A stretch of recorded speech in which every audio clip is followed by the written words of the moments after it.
Shalom anak-anak kami, remaja yang kami kasihi dalam Tuhan. Selamat hari Minggu, salam sehat. Salah satu cita-cita manusia ataupun orang Batak adalah kekayaan, di samping kemuliaan dan kehormatan. Dalam hal ini kekayaan akan kita renungkan. Apakah arti kekayaan? Kekayaan berarti kelimpahan, kecukupan. Tetapi kekayaan ini tidak hanya yang bersifat materi, tetapi lebih daripada itu ada yang harus kita ketahui anak-anak kami di sini. Oleh karena itulah, sebelum kita mendengarkan renungan untuk kita pada minggu ini, maka kita terlebih dahulu bernyanyi.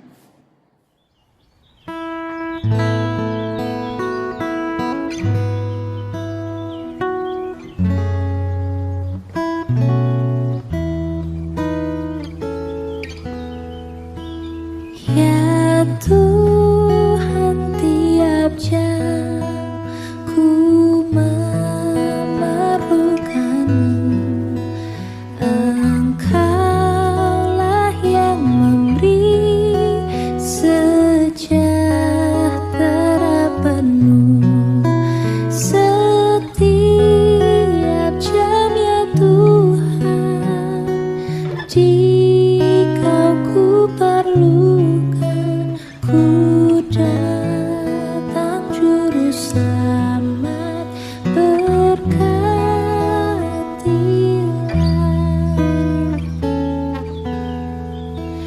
Ya Tuhan, tiap jam penuhi hatiku supaya bersyukur selalu padamu.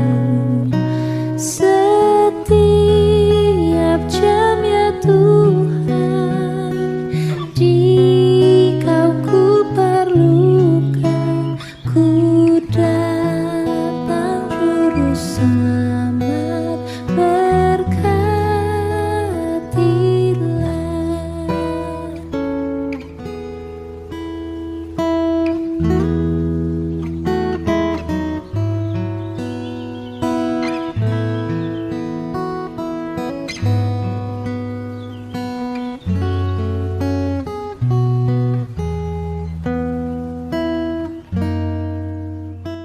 Kita berdoa.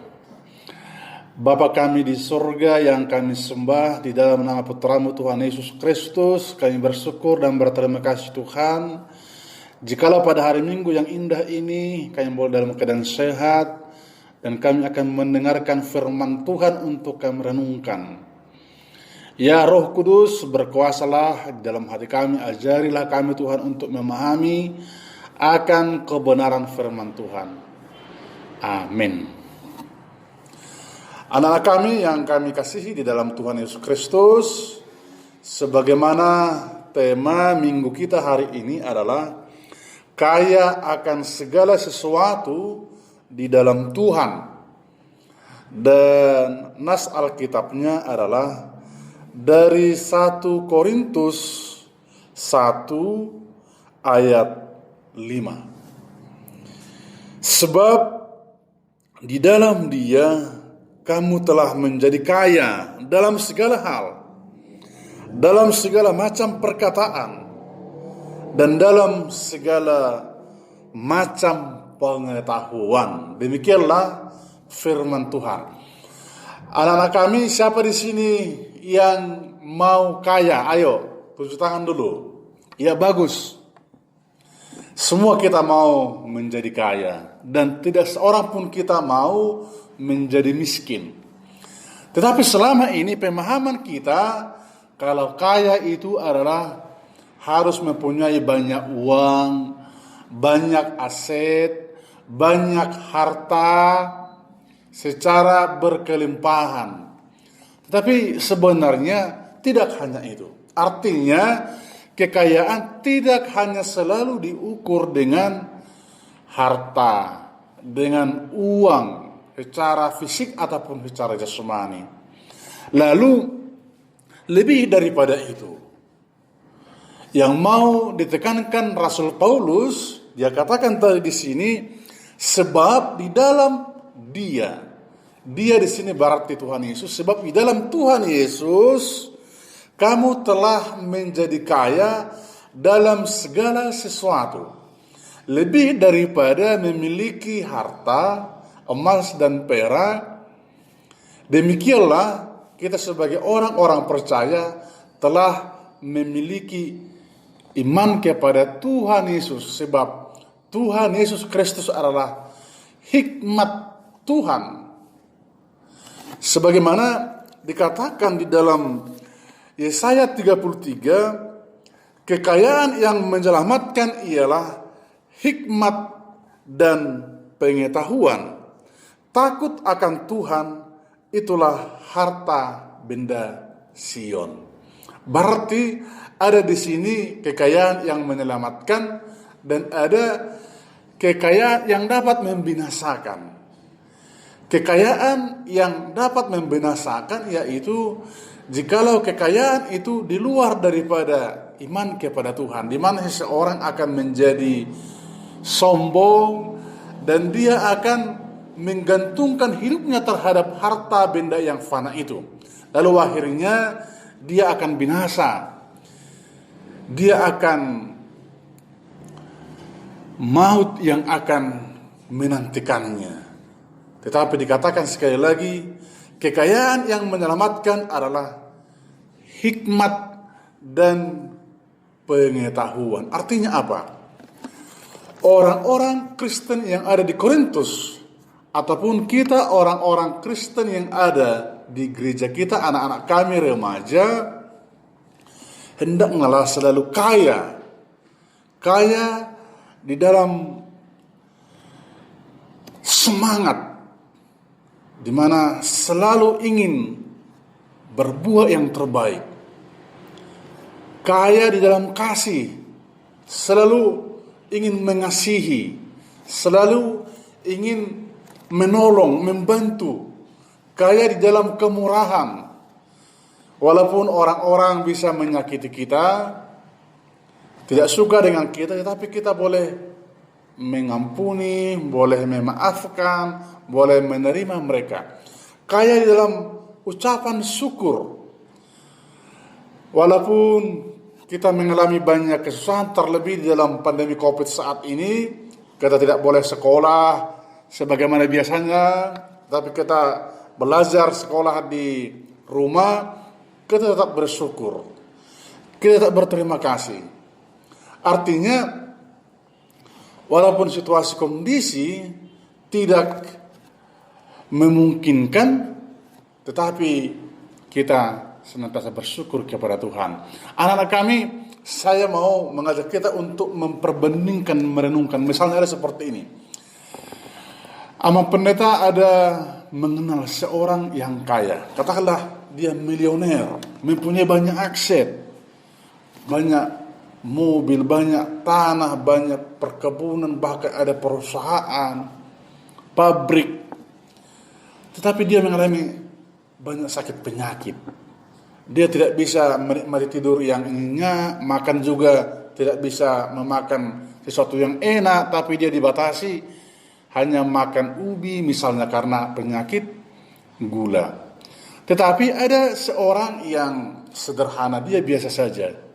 Dia tidak punya banyak harta, banyak aset, tetapi dia bisa makan enak, bisa makan apa saja, dia bisa tidur nyenyak, dia bisa bahagia. Pertanyaan, siapakah sebenarnya dari kedua orang itu yang kaya?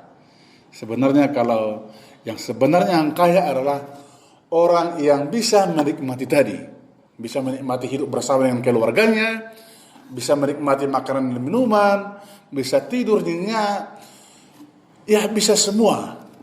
Itulah sebenarnya kekayaan. Dan kekayaan itu sebenarnya bersumber daripada Tuhan.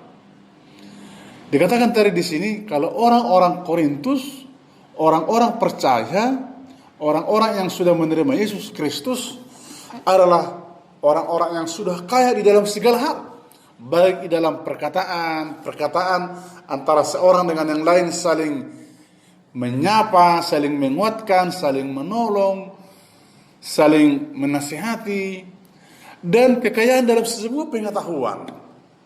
Terlebih pada masa kita sekarang ini, anak-anak kami harus mempunyai pengetahuan yang bagus, pengetahuan yang tinggi, sehingga dapat bersaing. Dan dikatakan takut akan Tuhan adalah sumber daripada segala pengetahuan.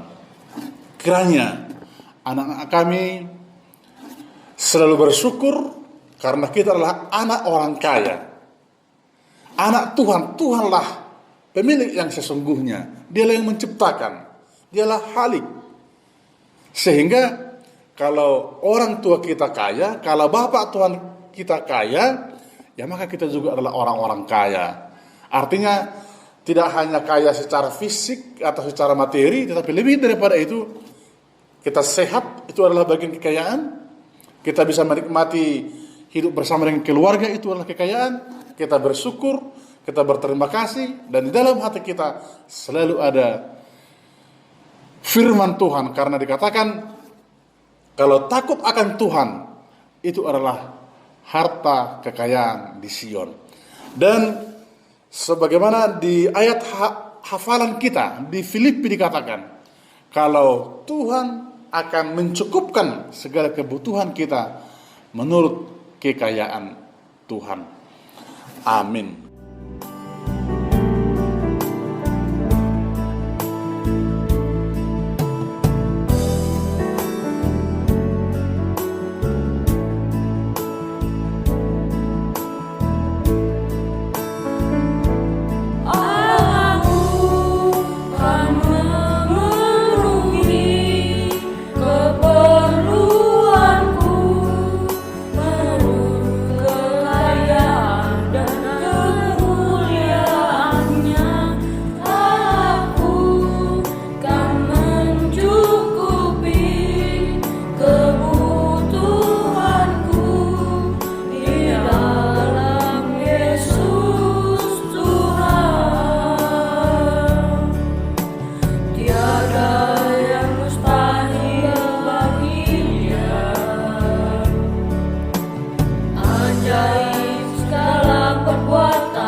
Kembali berdoa.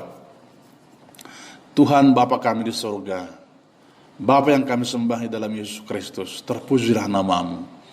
Tuhan, firman-Mu menyampaikan pada saat ini, kalau kami di dalam Yesus Kristus adalah sudah hidup di dalam kelimpahan, di dalam kekayaan, di dalam perkataan, di dalam pengetahuan. Biarlah kami senantiasa Tuhan mengucapkan syukur, memuji dan memuliakan nama-Mu. Terlebih Tuhan pada saat pandemi COVID ini, Tuhanlah menolong kami untuk sungguh-sungguh mengikuti pelajaran daring dari sekolah ataupun dari gereja. Di dalam Yesus Kristus kami berdoa dan mengucap syukur. Amin. Demikian anak-anak kami sekolah minggu yang kami kasihi. Salam, salam sehat. Sampai bertemu pada minggu yang akan datang. Tetap semangat. Tuhan berkati. Dadah.